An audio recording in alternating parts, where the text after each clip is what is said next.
Yes.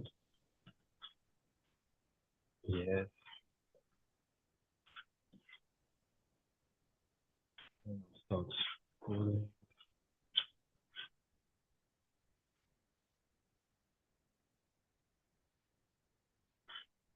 Okay. So I just start the record. Just 1 second. Okay. I'll start. I'll just say a couple of words to welcome people in French, and I'll switch to English afterwards. Yeah. Donc, bonjour à toutes et à tous. Merci donc d'être présents pour cette conférence. Je suis très heureux d'accueillir donc David Iacobizet qui va évoquer avec nous la question de la Géorgie, la question aussi plus largement des relations entre la Géorgie, l'Union européenne, ainsi que la relation entre la Géorgie et la Russie. Donc on va beaucoup parler de ces questions sur le Caucase. La conférence sera en anglais, donc je vais juste rapidement passer sur ce point-là. So, like I was saying, welcome everybody. We are very happy to welcome you, David. Yeah. So to discuss all of these current situations regarding Georgia, its relation with the EU, with Ukraine, with Russia especially, and how everything, or how all of that fits with the current problematics within the EU, and I think more broadly with Europe in general. I think there's an important distinction to be made between the EU and Europe as a whole. I think that's also, I mean, we probably delve into that, but that's also something critical in Georgia thinking about how, well, people in Georgia feel European, even though they don't feel they're not part of the EU, and that's a lot of confusion about that, especially in French, I would say. So yeah, I will just let you start on these issues. After that, I will just jump back and just ask a few questions, and then I will just get all of your questions and relay them to David so we can have a little Q&A at the end. Thank you everyone for being here for this conference, and I wish you a pleasant talk. That's you, David. Yeah, thanks a lot, first of all, for the invitation. Thank you also for the people attending. Hopefully that's going to be interesting. So I think the topic is quite challenging to dive straight into it. So I think a bit of historical context would really contribute a lot. So we could start probably from the Soviet era. Georgia got incorporated into the Soviet Union forcefully in 1921. And since then, the country has been under Russian influence, under Soviet Russian influence for nearly 70 years. And by the time Soviet Union broke up, Georgia was a country left in corruption, cliental-patron relations, and also some ethnic tensions within the borders that accumulated, and it all resulted in the civil war in Georgia, and also the two secessionist wars we had in the regions of Abkhazia and South Ossetia, so-called South Ossetia. And obviously, Russia really used those opportunities to aid the separatist regions, the ethnic minorities, and kind of grip the territories and put its peacekeeping forces on the Georgian proper. So I guess from 1990s, Georgia has had a very strong influence on the independent Georgian. Russia had a really strong influence on the Georgian independent state. But I think in 2008, Georgia actually started drastically changing its course towards the European Union and NATO amidst the threat of Russia. Saakashvili, after the Rose Revolution, which happened, which basically put the United National Movement and Saakashvili into the government, wanted to move the country into NATO, move the country into the European Union. And as a result, Saakashvili started actively cooperating with the US. And by the period of the Bush administration in the US, Georgia was very close with the administration, with NATO as well. And especially during the war in Iraq, it had deployed around 2,300 soldiers in Iraq, which was one of the biggest contributions to the mission.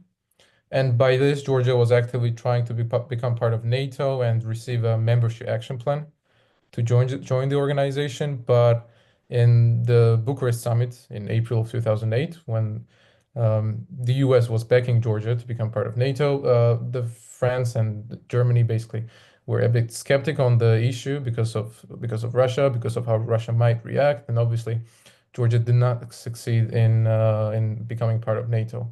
And the Ukraine also worth mentioning. Basically, the resolution which was passed in April of 2008 summit states that Georgia and Ukraine will become part of NATO in the future. And obviously, the statement is very vague and broad, and it leaves everything up to interpretation. So that in itself caused some problems. And in August of the same year, in 2008, Russia decided to act, and it recognized the independence of the so-called two entities, which we talked about, and now has more than 30,000 troops on the Georgian territory and is just 30 kilometers away from the capital city of Tbilisi. So when it comes to, I guess it's a good point now to start talking about the relations with the Russia. And there is one interesting book called Russian Approaches to International Relations and International Law. It basically talks about, there's a very good quote from that. It basically states that Russia approaches international law and it only talks to the great powers. Minor nations don't have any importance to them. And that basically means that Georgia and Ukraine in this situation aren't relevant for them. They see Georgia and Ukraine as part of the sphere of influence of Soviet Union then and now part of the Russian Federation. And as a result, Georgia and Ukraine and Moldova as well are considered to be in the backyard of Russia. So any expansion of NATO into these territories are gonna cause some conflicts, which did happen first in Georgia in 2008, then in Crimea 2014 and 2022, the full-scale invasion of Ukraine. So Russia did put its stance on the Georgian territory, and yeah, to this day, actually, the occupation continues, and it's very important to highlight the role of occupation in today's government's actions, because basically what the government is trying to do is it's trying to balance the relations between Russia and Georgia. It understands the risks amidst the Ukraine war, and it's trying to appease to its voters by saying that, for example, we're just 30 kilometers away from the Russian troops, so we have to be as careful as possible. And many of the voters are actually quite on the same page with that on the government side. But yeah, Saakashvili's government would change in 2012, and from 2012 we are actually stepping into the Georgian Dreams period. And in the beginning, the relation between the EU and the Georgian Dream was quite interesting one, because the two sides actually increased their cooperation. Namely, Georgia became part of the EU's free trade area and also increased the exports and the imports from the EU. So that was one of the first steps and one of the most important steps. Also, Georgia signed the association agreement with the EU, which offered many benefits for the Georgian enterprises, vice versa, and Georgian citizens don't need to visa anymore to travel to the EU. So basically, the two sides were actually cooperating quite well with each other up until the point, I think, to Ukraine war, when Georgia didn't join the sanctions against Russia. That was one of the first steps when the tensions rose up between the EU and Georgia. And the second point was in May 2024, when Georgian parliament decided to adopt the so-called foreign agents law. What that basically entailed is that if any NGO or media platform that received more than 20% of their funding from foreign donors, from foreign states, they would be considered and they would be registered as bearing as the entity.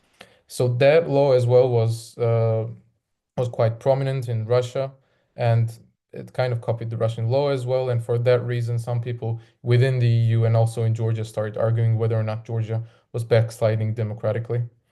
And yeah, that has been a reason of major protests in Georgia. But at the end of the day, the main issue at the moment remains the announcement made by the Georgian Prime Minister in November of 2024, when he said that Georgia was going to halt the negotiations with the EU for a certain period, actually for 2 years until 4 years, 2028, yeah. So at the moment, the country is stuck very much between Russia, EU, and China as well. And it's worth mentioning that China has been increasingly interested in the region. For instance, Georgia's biggest export partner is China. More importantly, Georgia is part of the Chinese interests of the Belt and Road initiatives. And as a result, there's been a lot of foreign direct investment in Georgia from China, a lot of Chinese companies, and the two countries have actually signed bilateral association agreements. So China has become a new actor in the region. Russia has been an old actor and still to this day holds a very important role in Georgia, Georgian politics, and the EU obviously is another player as well. So there we have it. I guess there are a lot of factions in the region, a lot of interests. And yeah, as a result, at the moment, Georgia is stuck in a political turmoil, but I wouldn't necessarily argue that this is because of the internal division between political parties. It's also heavily influenced by what's happening from the outside. Basically, for the October elections that took part in the parliamentary elections in Georgia, Georgian Dream was the majority in the parliament, and it was challenged by multiple opposition parties. Although some people did expect the opposition parties to gain the majority, I didn't see that happening for a few reasons. And one reason is that Georgian Dream more or less is still popular in Georgia, especially in the older generation. And the second reason is that the opposition parties have a very hard time sitting at the same table and kind of forming coalitions and adjusting their policies and talking about the futuristic plans. And obviously, that has been a very big mistakes of theirs because the Georgian Dream was able to exploit that in the end, and they did gain the majority in the parliament. So right now, Georgian Dream has 4 more years of majority governance. And yeah, I guess we'll see what happens, especially with the EU relations, because for the moment, EU is not on the good terms with the Georgian Dream. But on the other hand, Georgian Dream is basing its hopes on Trump administration, because obviously, I mean, Trump's relations with the EU has not been great, simply said, because of a few economic and political issues, especially with the Ukraine war. And the Georgian Dream is hoping for Trump administration to kind of lift the EU pressure from Georgian government. Though it's also interesting because if you actually look at it, Georgian Dream is pushing towards trade relations with China, and the US tends to be, especially Trump administration tends to be very much against the Chinese influence and growing economic interests in regions such as Africa and now South Caucasus as well. So where the interests are going to intersect, we don't know yet. But the government at the moment remains hopeful that the administration, Trump administration, is going to lift the pressure off and maybe facilitate the negotiations between the EU and the Georgian government. Thank you for this presentation. So we have a couple of questions, but I will start. Sorry, just to shift the discussion a little bit towards the current events before we start moving on more broad topics. So there's currently ongoing peace talks regarding the war in Ukraine, and there's been a lot of discussions about the cost of the cost at the end of the war, how to end the war. And I think some analysts have mentioned that, but I think it's not enough. There's something that is worth mentioning. What is the cost of peace? What is the cost of peace, especially for Russia? Considering that its economy is geared toward war, it survives on public commons basically. So we could expect that Putin will be looking for a truce more than a peace, something that won't last, something that will allow him to just rebuild, consolidate its power maybe, or shackle a little bit of the civil society a little more. So yeah, is that like a subject in Georgia right now? Yeah. Basically, do people fear that considering the situation, they might be the next, since Russia might be like on the path to war and will have to conduct more military operation if it wants to just hold a longer economic standpoint. Yeah. Is this something that is actually being discussed, or yeah, how does this feel Yeah. with everything? That's not necessarily the case. I would say the people in Georgia feel more or less safe, especially with the way current government acts with regards to Russia. Especially since the war in Ukraine started, the government Georgia didn't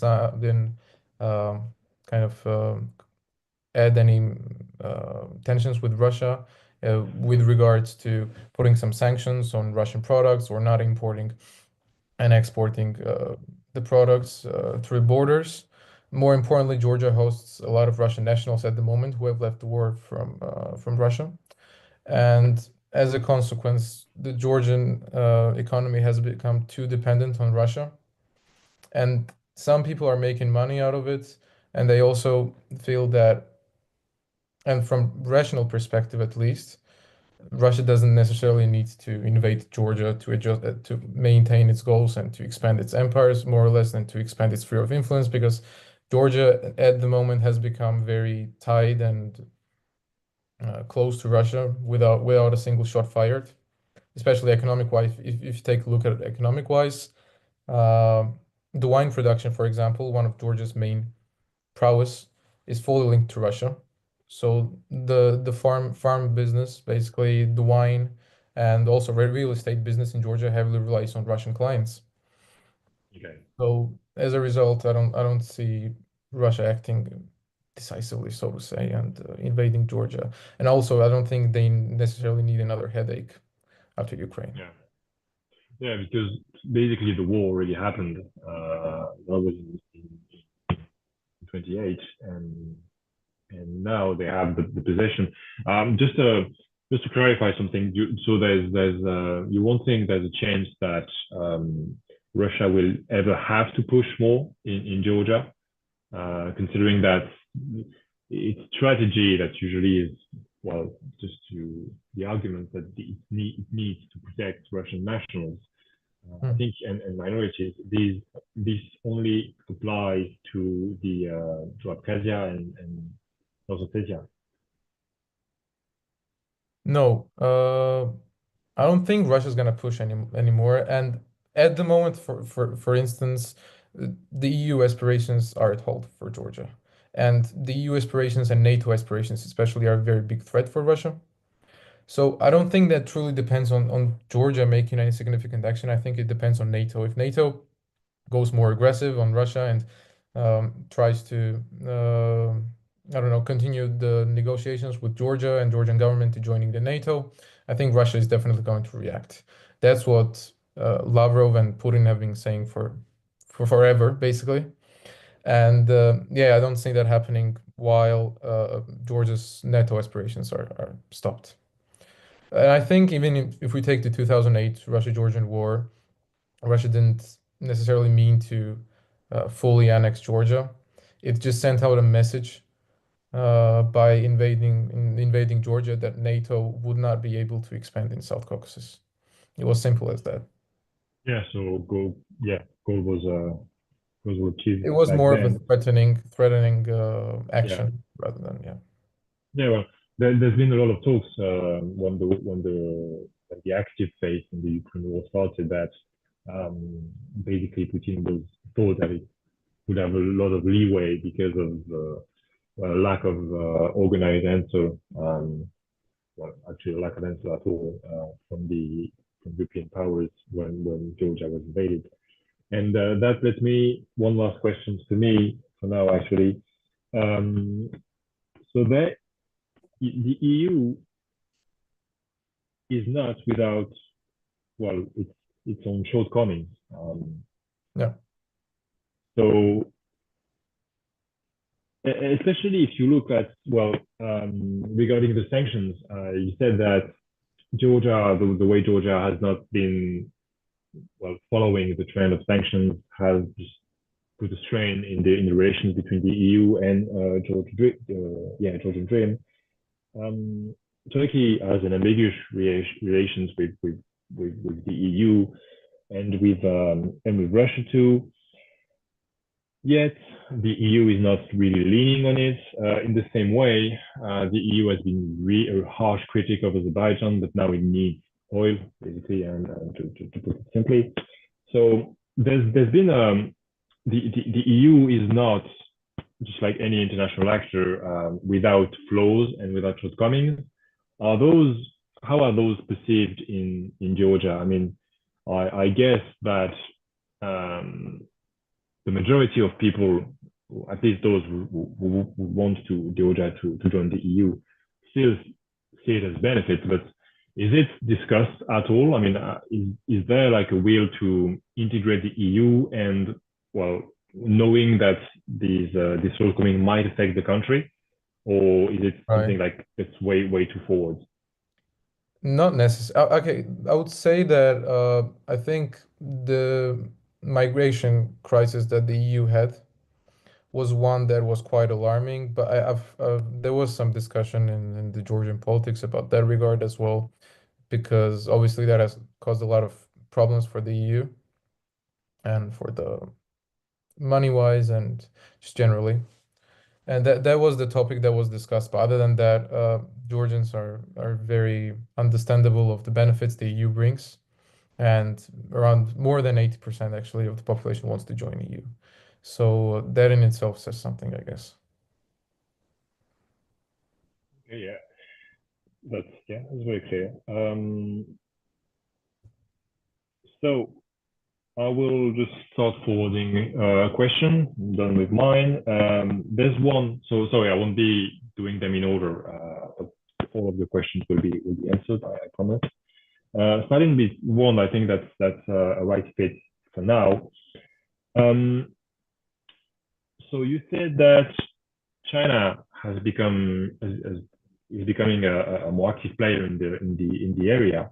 Um, how is that connecting to its relation with Russia? I mean, China has been. That's my follow-up to the question. But China has always been active in Central Asia, but since the war started, it has been a lot more active in this region. And there's tension between China and Russia. Its relations, I mean, it's complicated. I don't think China has liked the way Russia has been acting towards North Korea. Mhm. And so I'm just wondering if that's like, do you think China's interest towards Georgia is motivated by um, well the links between the two, the way their relationship is evolving, or is it something purely economical? Is it a long way? So yeah, just Right. following a little on the question. I think the Russia-Chinese relations are subject for maybe another conference. It's quite complex, but I think with regards to Georgia, basically Belt and Road Initiative, what's the main purpose of the Belt and Road Initiative? It's connecting China to other continents and expanding Chinese influence. That also includes Europe, and Georgia historically has always been a linkage between the West and the East. And as a result, I think strategically speaking, at least, that's the reason why Georgia has always been subject to foreign influence, Russian influence, the European influence, and the influence from the East as well. And now we see that from China in more peaceful ways, in economic ways. The main point of Georgia-Chinese relations is to establish like a bridgehead, I would say, between the Europe and China, and generally expand the sphere of influence in the region of South Caucasus, economic-wise at least. Yeah, okay, so that's just one part of a global trend, Yeah, global interest, okay, towards the region. I think Yeah. just to add on that, the Russian interests do not intersect with the Chinese interests in the region. The Russian interest in the region of South Caucasus is to keep NATO away and to keep the region in the Russian sphere of influence and to keep them at bay, basically, so to say. China is not concerned with that issue, and China doesn't care with on that regard. The only purpose of China in the region is to continue its economic growth and continue its economic influence and foreign direct investments. Okay. There's a question. It's interesting. It's in French. I'll just translate it on the go. Formulate it basically. So the question is basically how does Russian narrative towards Ukraine translate to Georgia? And just to give add a little context to the question, I mean, we talked before how there's a similarity in the trajectory between the way the conflict has evolved for Georgia and the way it has evolved for Ukraine. There's differences. You've mentioned them already in the final goal for that was Russia's goal for the invasion of Georgia and the one of Ukraine. But yeah, still, I think the question was interested, like how is it the same tricks? Is it the same discourse basically? And I just something I would add, how much of that is just resting on the heritage of the Soviet Union and of the lasting like Soviet Right. empire from the Cold War. Yeah. I think so. If we go by 2008 war script, what Russia announced was that Georgia was killing the Ossetian population in the minority region, and that was the cause for the intervention and the invasion later, which followed. And I think if we take a look at the Putin's announcement before full-scale invasion of Ukraine, it was absolutely the similar case that the Russians in the Donetsk and Luhansk region were subject of the Ukrainian bombing, of the Ukrainian pressure, of massacres, genocide, and for that reason, Russia decided to act. So basically, if you go through the narrative of Russia since I guess 1990s, starting from the Chechen wars up until the Ukraine war, it's more or less the same. And that was the case with Georgia as well. That's the case with Ukraine. Yeah, I think it's interesting you mentioned the Chechen War. In the way the war in Ukraine is being analyzed in France, I think people don't they do connect it with Georgia, but I think they don't most of the time they don't go as far back as the Chechen Wars. Even though we have like three different ways of just featuring your empire basically. Mhm. And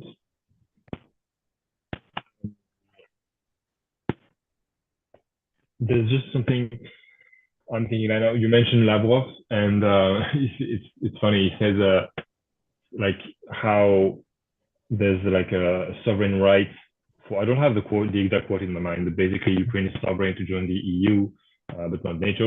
Yeah. Yeah, it says a lot about what you said and how it considers like smaller country and what it thinks of the EU as well. That leads me to people in Georgia. People there's a consensus, a general consensus that people want to join the EU. Yeah. Is it also the same with NATO, or there's a clear like distinction between the two? Yeah. Everyone wants to join NATO, obviously, for the security reasons from a neighbor up north. But there is a big question mark, and that is whether or not Georgia will be able to join NATO with its territories, which are at the moment occupied by Russia. And it really varies. Some people prefer to join the NATO without the territories, others prefer the territorial integrity first over the NATO membership. So that's a very difficult topic to go by. But at least the government's, the way Constitution puts it is the Georgian territorial integrity is the most important, and then anything else. Okay. So yeah. So I understand the divide, especially considering that there's like 2000. It's almost 20 years ago. So there's a generational gap Yeah. the people who have lived the war and the others. Do you feel that in Georgian society? Like, is there like a different mindset toward these territories? If you regarding Towards the territorial age of the conflicts? people, yeah. So what? Towards the conflicts that took place? Yeah. It was the conflict that took place, and most importantly, you said that Constitution said that territorial integrity is paramount. Well, do you have like younger people who really don't really care about Uh, those territories, or is it like a collective memory about I the think importance of I think generally Georgians are very proud of their heritage, and we like to go back to history. And we talk a lot about history. We talk about the heritage as well. And for that reason, there are a lot of families that suffered from the occupation as well. And for that reason, that's not something that people have forgotten. Even the younger generation are obviously part of the society who has suffered a lot, maybe indirectly, but still they can still see kind of the consequences of the Russian occupation. And for that reason, I think there is a unanimous opinion on the territories which are occupied at the moment. I haven't never seen a person, nor in parliament, neither in parliament nor in the society, disregarding the issue. I think if we put it on the ranking list, definitely the occupation issue is the most important to take care of at the moment, and then the rest follows. Okay, yeah. So yeah, to this point, okay, I wasn't realizing that. So switching back to questions and most importantly to a different scale, there's a question just the same way. I'll just like formulate it in another way. Um, how much is current political situation due to like internal political blockade, like a systemic problem within the political system in Georgia? And so, is there like a strong will to shift the country toward political reform, changing Yeah. institutions, all of that? Yeah. Basically, when the EU granted Georgia candidacy status, there were a few clauses included, which Georgia had to conduct in order to become part of EU, and those included judicial reform, anti-corruption measures, and the so-called de-oligarchization. Yeah. That basically refers to the Ivanishvili, who is the head of the Georgian Dream, and basically the EU wants his influence to decrease. And obviously, most of the population who voted against the Georgian Dream government definitely want to see that change happen. But yeah, I guess the Georgian Dream still has its own electorate. And it's very interesting to actually talk about the Georgian Dream's electorate. I wouldn't necessarily say that people who vote for the Georgian Dream like either the politicians or the narrative the government is saying, but they're very much benefiting from the way the country is run, especially with regards to Russia and Yeah. the economic benefits people in real estate receive or people in wine production receive. And for that reason, you could really see that many people would prefer status quo or some drastic changes in the government. Yeah, so there's an idea that the rule is just benefiting, well, maybe not most, but the country in the way that it helps securing very specific segments of the economy, if I understand you correctly. Yeah, that's right. Okay. And other questions regarding politics. So, is there connections between the Georgian Dream and similar political parties within the EU? So, I think just correct you. You can correct me if I'm wrong, but I think they're mentioning like the Fidesz in Hungary or the PiS in Poland. I think if we look at the Georgian Dream's connections with the parties in Europe, Hungary is one of the key examples because Orban was one of the first who came to Georgia after the elections. Okay. So the government does have close ties with Orban, but not necessarily with other right-wing parties, especially in the Netherlands or Germany or France. I wouldn't necessarily say that, but for as it goes for the country heads, Hungary would be one of the most interested nations which is one of the nations which are interested with the relations with the Georgian government. Because Georgian government, basically the Georgian dream, what it says is that it's kind of like America first, but in this case it's Georgia first. It really puts the narrative of being very conservative um, and the patriotic party, which is obsessed with the with the securing Georgian national interests over something else.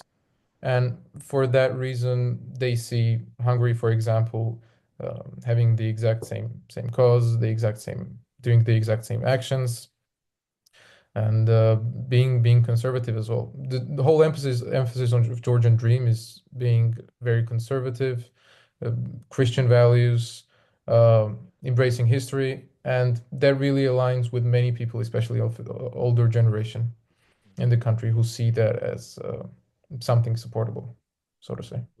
Was there like an active support from like Hungary to well, what an active support of Hungary to support like a Georgia candidacy in the beginning? And I think more generally, do you remember or do you know if there's like a clear divide between the countries that were supportive of Russia, of Georgia's integration to the EU and those who were against it? I think if we talk about Hungary, based on their good relations with the Georgian government, they were advocating for NATO candidacy. I think NATO can, not NATO, sorry, my bad. The EU candidacy, yeah. Uh, wouldn't necessarily say that I'm aware of any countries blocking Georgia's accession to the EU. Mm. Quite the opposite. I think the EU, based on the situation Georgia was in, made a good decision to grant Georgia candidacy. Yeah. Because I think that aligns basically with the idea that if EU lets this opportunity slip and doesn't allow Georgia, Ukraine, and Moldova to become part of the EU, it leaves the whole region to Russia. Yeah. And well, going on to that, since there's no more question at the moment, so we mentioned that like on another occasion, but we will probably see one of the EU last extension for very long while, yeah, for a very long time. 2030 is the final date, I think. Yeah.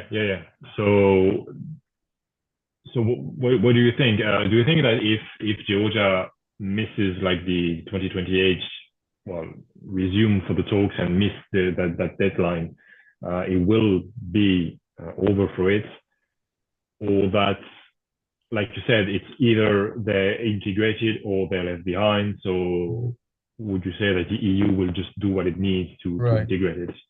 Right. I think 2030 is one of the most, if not the most important date in the modern independent Georgia's political history. And there are a few reasons. The most important is obviously if you look at from people's perspective and the Georgian people's perspective, they're hopeful of EU to accept them. And that's the driving motive behind the protests that are happening in Tbilisi at the moment. If the EU decides not to continue with the Georgia's candidacy and leaves the matters to Russia, obviously there's going to be a very big decline towards the EU popularity in the Georgian society. And the second issue is more important, is that the EU, if the EU decides not to expand, that's going to be like a green sign for Russia to basically seize the grips of power and more so, and just leverage its economic connections and from Georgia. So it really depends on the external factors at this case, and that goes for EU. I think NATO is a bit more complex, especially with regards to its military mission and its military doctrine, which it has, and just generally the mission. But for the EU, I think it's very plausible that by 2030 Georgia will be accepted. Though if it's not the case, then we could say that the region of South Caucasus is fully controlled by Russia. Especially, I wouldn't say that for Azerbaijan. Maybe for Georgia and Armenia, that's true. But for Azerbaijan, there's a Turkey playing in there as well, so that's a bit different. Yeah, that's another player in there, like you said, and so we're shifting a little bit toward perspective scenarios for the EU, but there's also a lot of discussion between the future of what's left of the Balkan. Uh, there was discussion that might still be is I'm not 100% sure about the well maybe future integration of countries such as Bosnia, Albania, even Serbia. People are talking about Serbia because of its link with China, especially, and so it seems to me that the EU is facing a choice. It can't integrate the whole of Europe, actually. That probably won't happen. But then, would you say that they will just start to well, Ukraine is out of the way because it will happen. But other than that, Moldavia makes sense. Would you say that the EU is more likely to well keep going towards Georgia and South Caucasus, or will it? Do you think it might change and focus towards Yeah, the Balkans area? mainland Europe. If we say like Yeah, that, I think Georgia is one of the countries which is far away from Europe, mainland the Europe, heart, yeah. and that does play a role. Especially it was a problematic for NATO, it's problematic for the EU. So Mm. I don't think that's gonna be the main reason for in case of Georgia not receiving the EU membership. I don't think that's gonna be the main Yeah. case. That's definitely gonna be uh, something worth mentioning, but I don't think there's gonna be priority set over the Balkan region. I think if there is a priority to be set, that's the Eastern European region, which includes Ukraine and Moldova and Georgia, post-Soviet states, basically. Yeah. Because I think the more threat to the EU and the European mainlands come from those area and the increased Russian influence than from the Balkans. Well, I think the war changed a lot of perspective in that because honestly, I think that if you go back to well before 2022, I think most people would say that the main risk, I mean, most people in Western Europe, obviously, would say the main risk for the EU is just China creeping in the Balkans, and absolutely not this area, this region. I'm saying Western Europe might say France because we have like a weird and toxic, I would say, relationship with Russia and the way we perceive Russia. Um, but yeah, I think it's interesting you say that. I mean, we're not going to do that now, but I think if you have like French people about is Georgia a European country, I think probably six out Yeah. of yeah would say it's not. Like it's too far away. It's beyond that sea. If we don't even know the name. Yeah. So, but so I guess that uh, you say that well, sorry. Would you say that basically the current peace talks, besides the resolution of the not resolution of the war in Ukraine, would you say that the way, I mean, would you say it's important for the EU to be part of it? Would you say that this would show that the EU is actually able to just well make a decision for itself? What I'm going it with where I want to go with that is basically if the United States and Russia can conclude a peace deal without the EU and even without Ukraine, what will it say about the way the EU will or will not expand in the future? So just opening a discussion about that, but I think that beside the immediate situation in Ukraine, the way the EU is able to just be a part of this negotiation will say how effective will it be in its integration of future members. I think Trump is a person who does not believe in international institutions and international Oh yeah, organizations. And we've seen that on multiple occasions. We've seen that yeah, with regards to EU, and we've seen the latest negotiations in which took part in Saudi Arabia. Didn't There was no participation from the EU. There were no delegates, yeah. and even from Ukraine as well. the way Putin sees the world and the way Trump sees the world, I would say, are very much aligned. As I mentioned in the beginning, the Russian approach to international law is to conduct diplomacy with major powers. So that's what I believe Trump thinks. And for him, neither Ukraine nor the EU are important in this aspect. And I think probably they think that the US is the sole country which can actually end this war.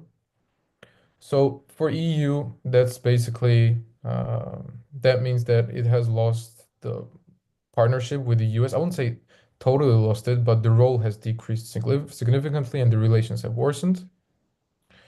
And it also sends a signal that EU should focus on self-development and conducting its own policy, maybe separate from the US, than being more intertwined with the US. Yeah, Trump is a reactionary force, so that's for sure. That's quite ironic seeing how much he is focusing against China, but he is like one of the major threats to against current world order and a world order that is based on international law and norm and cooperation and multilateralism as well. So that's But a cannonball, we don't know the details of the deal yet, though. At the moment, the yeah. way it's looking on the front line is that Ukraine is not in a good situation. Russia has increased its number of forces. It's attacking from many directions, and at the moment, Russia sees itself as a superior force and as a country that can win that war. Yeah, and But on the other yeah, hand, sorry to interrupt, and on yeah, the go other ahead. hand, the fact that the US Trump administration is trying to negotiate with Russia also shows that in their eyes, I would say it seems that the fact that the US was the first to actually sit on the negotiation table, that means sends a signal for Russia saying that you're not in isolation anymore and they're ready to talk to you because you're winning on the battlefield. So the terms that Russia is going to propose, in my opinion at least, that's it's going to be very harsh. But I guess we'll have to wait and see. Well, there's I mean, actors like France and the UK have been very vocal against that, saying how the EU needs to have a say in the deal, that Ukraine needs to have a say in the deal. Zelensky has said already that if the deal was bad, he would reject it. I'm not sure how much leeway we'll have on that, but that's what he said anyway. And there's talks about countries that within Europe that would be ready to put boots on the ground, not to fight against Russia, of course, but like in security guarantee for Ukraine after a peace treaty. And surprisingly, I mean, those countries are not the one you could expect. Poland said it's out. Germany wants either, but you have the UK, Italy, and France that are mostly for it. And what I want to go with that is there's a history of divisions within the EU. The Ukraine war showed that the EU might stand united for a common cause, at least for a little while. Mm-hmm. So, question is, how much would you say will last? Would you say the EU is just gearing towards like a more cohesive, comprehensive force, something that could be a power one day, or well, will it just goes back to bickering and just complete divide between like separate blocks? Yeah, that's a very hard, complex question. But I think Yeah, what my idea in a nutshell is that despite its shortcomings and despite its problems, EU is still a very important institution for the economic market of Europe. And more importantly, if you look at the history of the European continent, there's been a constant war, especially between France and Germany. yeah, The more, in my opinion at least, the more countries are um linked with each other in terms of in social, political, and economic way, less likely it is for a war to happen. And I think the EU has definitely succeeded in keeping the peace in Europe.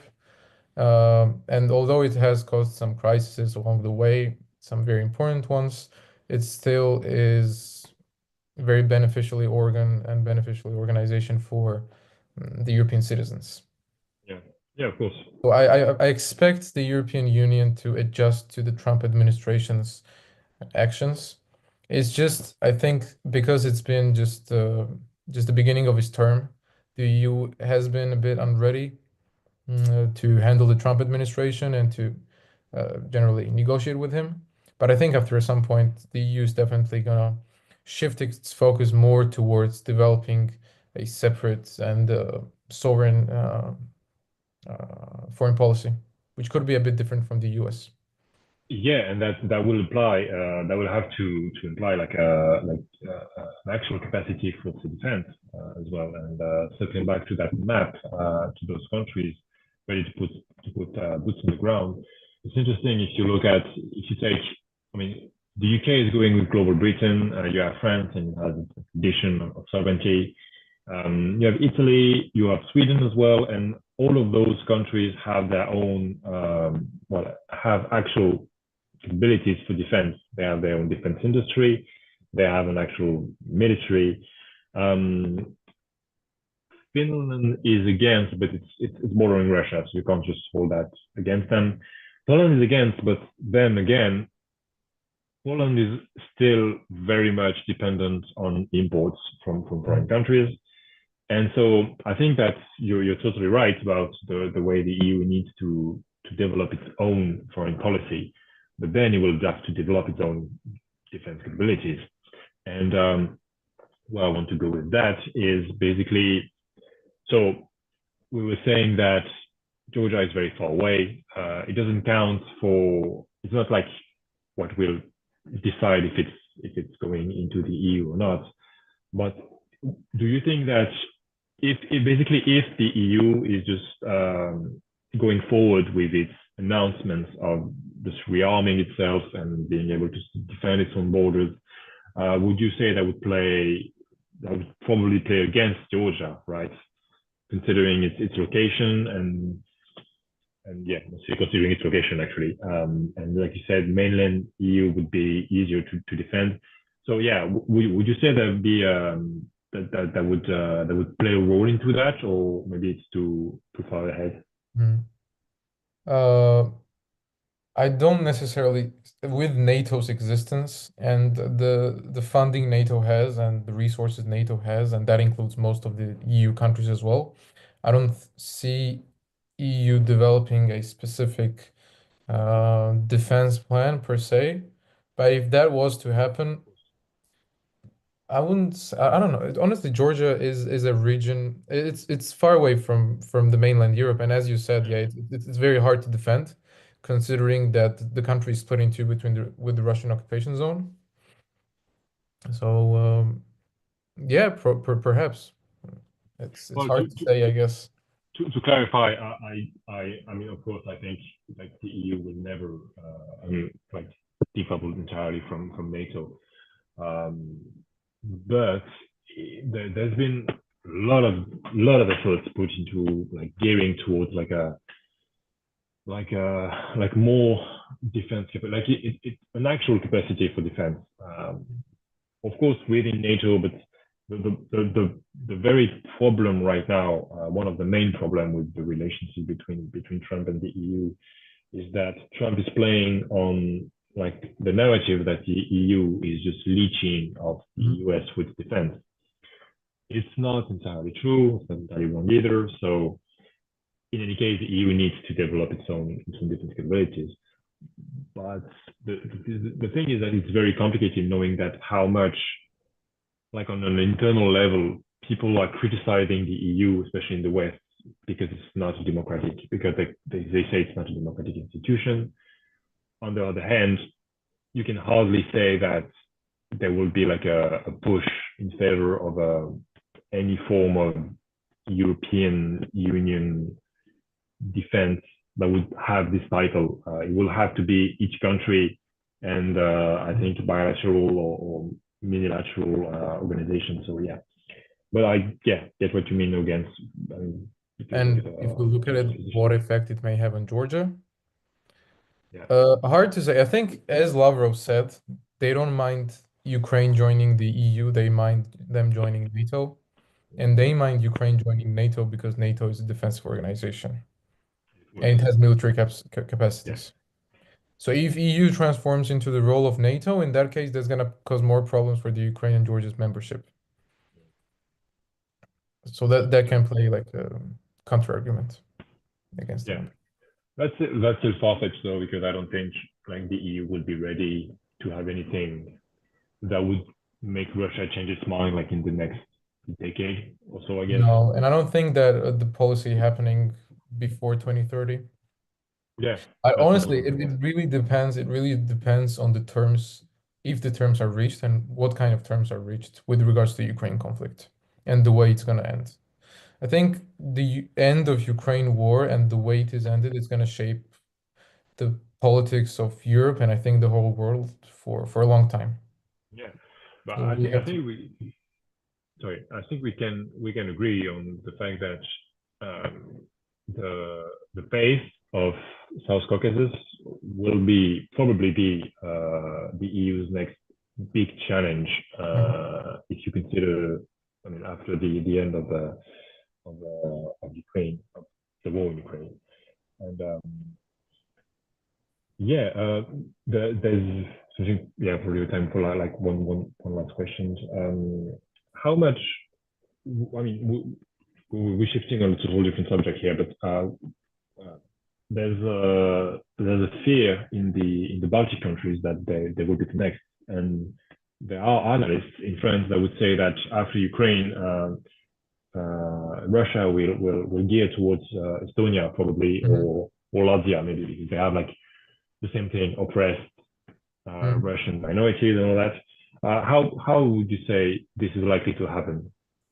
Uh, I don't think Yeah. that's likely to happen, and the reason is that NATO has a defense plan, and that defense plan, the main doctrine is that if one country gets attacked, everyone else joins. And considering that many of the NATO, not many, but like there are a few NATO countries that have nuclear capacities, and that can definitely put Russia into danger. I wouldn't necessarily say that Russia is gonna risk attacking Estonia, Latvia, and Lithuania and starting a nuclear war over them. If So they achieve their goals in Ukraine, they could be satisfied for some given period. yeah, so you're saying that the like NATO dissuasive power is still there for Russia. Yeah, yeah, I mean, there's been talk with the Kaliningrad region, in Russia's Kaliningrad region, which is all East Prussia, which is in the Central Europe. That Russia may want to incorporate the territory into like Russian proper and like invade Lithuania. I don't think that's a realistic possibility because of NATO. And I think that's the reason why I want personally Ukraine and Georgia to join NATO for their own security, so that the Russia isn't as confident in starting wars against the countries. Even you think even the possibility of a deal is far-fetched. Basically, we're not going into war against one another, but you can have like a short chunk of Estonia where there's a lot of Russians. Like in the perspective of striking a deal, if we have like a so Trump won't be eternal, but in the perspective of someone that would be in the same position. Basically, so just to clarify question, you were asking me if there is a risk of war, the NATO, the Estonia may secede some territories to Russia. Is that what you're saying? No, that's not my point. Sorry, I mean I get that your question a bit. Yeah. if you're saying that, well, basically that's just really perspective. But we see that the second Trump mandate is just like the continuation of let's say a transactional diplomacy. Trump likes to strike deals, and even though Trump won't be here forever, that's my personal opinion. I think he's started like a trend that will outlive Mhm. him. To be honest, I think that the idea of striking deals, short-term deals with powers in like in an actual strength competition, like a real dialogue between powers that understand only power, is something that will stay on. And then in that case, I'm just wondering if there's if well, I think the end of my question is there's of course there probably won't be like a nuclear war between NATO countries and Russia, but is Russia is also fighting its wars on different terrains, mainly anything that's related to information, cognitive warfare, and all that. And that in that decision, we might see. I think my point is that I think we might be in the position where NATO countries backs off from like an actual territory. Of course, yeah, there's an article that say that we have to help, but I'm just wondering if basically NATO countries will say, yeah, but what if instead of going on an all-out war, we just leave them with like a little chunk of territory that would just keep them happy for a little while. With regards to Ukraine, I think with regards, sorry, go ahead. Yeah, I think with regards to Ukraine, that's unfortunate reality is that if the Russians are to strike a deal, in my opinion at least, they will require some chunk of lands. Yeah. And those chunk of lands, minimum, that's Luhansk and Donetsk regions.